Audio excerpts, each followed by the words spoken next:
Hello friends, नमस्कार। जैसा कि आप सभी जानते हैं, हम एसएससी की सीरीज लेकर के आए हुए हैं, एसएससी जीडी, जिसमें हम पीवाईक्यू सोल्व करते हैं और संभावित क्वेश्चनों को सोल्व करते हैं जो आपके आगामी परीक्षा में आ सकते हैं।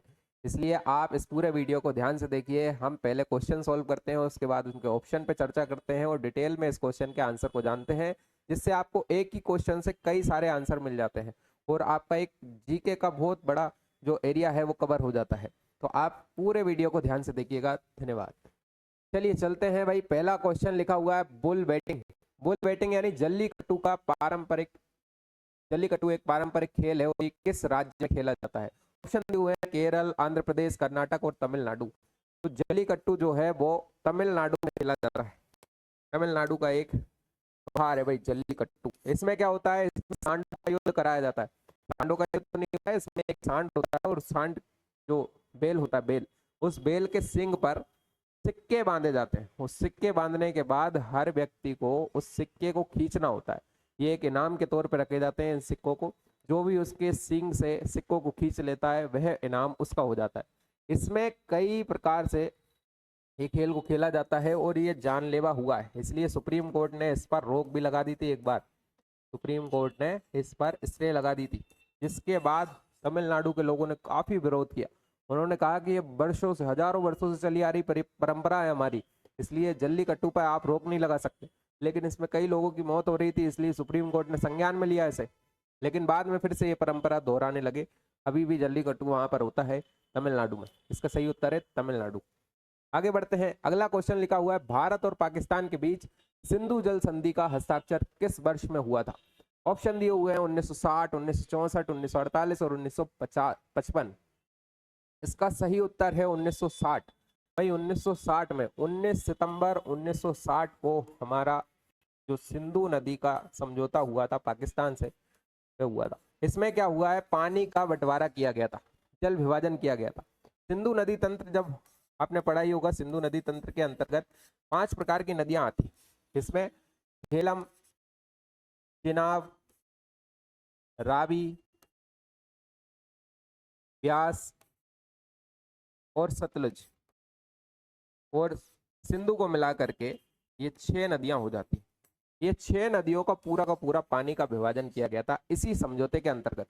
इस समय भारत के प्रधानमंत्री हुआ करते थे जवाहरलाल नेहरू, JL नेहरू, और पाकिस्तान के अयूब खान प्रधानमंत्री हुआ करते थे।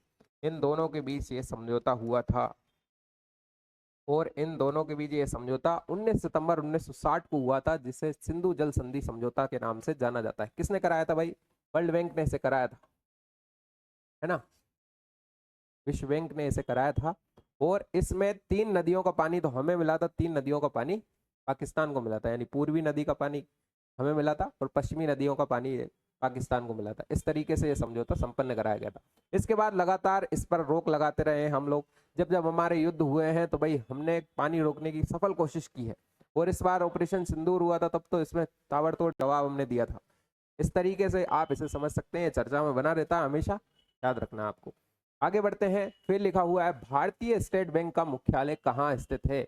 ऑप्शन दिए हुए हैं बेंगलोर, दिल्ली, कोलकाता और मुंबई। भाई इसका सही उत्तर क्या होगा? इसका सही उत्तर है मुंबई। स्टेट बैंक का कार्यालय मुंबई में स्थित है और स्टेट बैंक, भारतीय स्टेट बैंक की स्थापना हुई थी 1 जुलाई 1955 को। इसका राष्ट्रीयकरण करके इसे अधिकृत किया गया था। 1 जुलाई 1955 को इसकी प्रॉपर स्थापना हो गई थी भारतीय स्टेट बैंक की। और इसका जो है मुख्यालय मुंबई में है। इस क्वेश्चन से हमें इतनी जानकारी मिल जाती है। ठीक है, आगे बढ़ते हैं। अगला क्वेश्चन आता है भारतीय संविधान का भाग 4A किससे संबंध रखता है? ऑप्शन दिए हुए हैं मूल कर्तव्य, राज्य के नीति निर्देशक सिद्धांत और मौलिक अधिकार, और फिर लिखा हुआ है नागरिकता। तो इसका सही उत्तर होगा मूल कर्तव्य, मौलिक कर्तव्य। भाग 4A कब जोड़ा गया था भाई? भाग 4A, ये भी क्वेश्चन पूछा जाता है। संविधान का भाग 4A कब जोड़ा गया था? भाग 4A जोड़ा गया था 42वें संविधान संशोधन 1976 के द्वारा। संविधान संशोधन 1976 के द्वारा इसे जोड़ा गया था। और इसमें ही मौलिक कर्तव्य जोड़े गए थे, जिसे हमने रूस से लिया है। तो कितने मौलिक कर्तव्य जोड़े गए थे? तो भाई 10 मौलिक कर्तव्य जोड़े गए थे। 10 मौलिक कर्तव्य। इंदिरा गांधी उस समय प्रधानमंत्री हुआ करती थी और 10 मौलिक कर्तव्य जोड़े गए थे, किस समिति के सिफारिश पर जोड़े गए थे, ये भी क्वेश्चन पूछा जाता है। तो सरदार स्वर्ण सिंह समिति की सिफारिश पर, सरदार स्वर्ण सिंह समिति की सिफारिश पर इन्हें जोड़ा गया था। इसके बाद एक क्वेश्चन और पूछा जाता है कि भाई टोटल मौलिक कर्तव्य कितने हैं, तो टोटल 11 हैं। जो 11वां है वो कब जोड़ा गया था, तो वो 86वें संविधान संशोधन के अंतर्गत जोड़ा गया था। 86वें संविधान संशोधन 2003 के माध्यम से जोड़ा गया था, जिसमें 6 से लेकर 14 वर्ष तक के बच्चों को अनिवार्य रूप से स्कूल भेजना नागरिक उनके अभिभावकों की जिम्मेदारी है, ये इस तरीके से जोड़ा गया था। तो आपको इस क्वेश्चन से इतनी जानकारी मिलती है। इसके बाद अगर पूछा जाए कि भाग 3 में क्या है, तो भाग 3 में है नीति निर्देशक तत्व, भाग 4 में है नीति निर्देशक तत्व, भाग 3 में है मौलिक अधिकार। ये आपको याद रखना है। ठीक है, आगे बढ़ते हैं। किस राज्य या केंद्र शासित प्रदेश की आधिकारिक भाषाओं में से एक फ्रेंच है, ये क्वेश्चन भी पूछा गया है। और ऑप्शन दिए हुए हैं नागालैंड, मिजोरम, दमन और दीव और पुदुचेरी। तो इसका सही उत्तर होगा पांडिचेरी, पुदुचेरी। पुदुचेरी में भी फ्रेंच बोली जाती है और ये वहाँ की ऑफिशियल लैंग्वेज है भाई। क्यों बोली जाती है, क्योंकि पुदुचेरी जो है ये 2005 के लगभग पांडिचेरी के नाम से जाना जाता था। 2005 के बाद 2005 या 7 का ही है, उसमें इसे नाम बदल करके पुडुचेरी कर दिया है। पुडुचेरी का अर्थ होता है नया गांव, इसे नया गांव के नाम से भी जानते हैं, है ना। ये वहाँ की लैंग्वेज में है। अब यहाँ पर ऑफिशियल लैंग्वेज चलती है फ्रेंच। क्यों चलती है, क्योंकि ये फ्रांसीसियों के कब्जे में रहा था। जब ब्रिटेन के गुलाम थे हम लोग, ब्रिटिश आजाद यहाँ पर शासन चलता था, तब पुडुचेरी एक ऐसा क्षेत्र था जहाँ पर फ्रांसीसियों का शासन रहा था। 1954 में हमने यहाँ से इसे मुक्त कराया और 1962 में इसका अधिग्रहण किया था। इतना आपको याद रखना है। ये पुडुचेरी है, ये 4 भागों में डिवाइडेड है भाई। एक तो इसका पुडुचेरी वाला भाग है पुडुचेरी, ये याद रखना है। एक यनम नाम से जाना जाता है, एक माहे नाम से जाना जाता है और एक कराईकल नाम से जाना जाता है, कराईकल।